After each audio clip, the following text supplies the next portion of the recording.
ঈদ কেনাকাটার মূল আকর্ষণ বরাবরই ছিল নারীদের পোশাকে, তবে এবার সমান তালে এগিয়েছে পুরুষের ফ্যাশনও। তাই বিপণী বিতানগুলোতে চলছে বেচাকেনার ধুম। পুরুষদের পোশাকে এবার এসেছে ভিন্ন মাত্রা। হালকা কাজে সামার ফ্রেন্ডলি পাঞ্জাবি রয়েছে তরুণদের পছন্দের তালিকার শীর্ষে। পাশাপাশি stretch shirt, Hawaii shirt, Cuban collar, crew neck T shirt আর ব্যাগি পোশাকও ব্যাপক জনপ্রিয়তা পেয়েছে।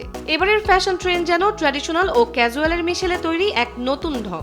লাস্ট ইয়ার যেরকম একটা চলছিল যে অনেক বেশি কাজ করা, এবার মেবি সবাই একটু সিম্পলের দিকে ফোকাস করছে। এখন সবাই একটু ব্যাগই প্রেফার করে। কিউবেন কলারের যে হাফ শার্টগুলো এগুলা খুব ভালো চলতেছে, এবং কারণ কলারটা একটু নতুনত্ব, এগুলো আসলে এইবার টিনেজদের জন্য খুবই বেটার এবং খুবই সেলও খুব ভালো হচ্ছে।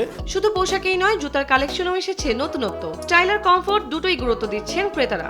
লোফার, স্নিকার্স, ক্যাজুয়াল শু এর নানান ডিজাইনের পাশাপাশি স্যান্ডেলও থাকছে পছন্দের তালিকায়। তবে পোশাক বা জুতো কেনাকাটায় দাম নিয়ে রয়েছে মিশ্র প্রতিক্রিয়া। বরাবরের মতনই আমরা লোটো থেকে ক্রেতাদের পছন্দই সবসময় কালেকশন করে থাকি। আর লোটো লিকুপারে এবার সবচেয়ে বেশি যে কালেকশন চলতেছে এবং নতুন আসছে সেটা হচ্ছে আমাদের লেদার স্যান্ডেল এবং হচ্ছে লোফার। আমাদের লোটোর যে কেটস আছে, স্লিপার, স্নিকার, এগুলো অন্যান্য বছরের তুলনায় এবার কালেকশন অনেক বেশি। দাম যেই হোক, ঈদ উৎসবের আমেজে নেই কোনো ঘাটতি। ক্রেতারা ফিরছেন ব্যাগ ভর্তি পোশাক ও আনুষঙ্গিক সামগ্রী নিয়ে, আর বিক্রেতারাও সন্তুষ্ট এবারের ঈদ বেচাকেনায়।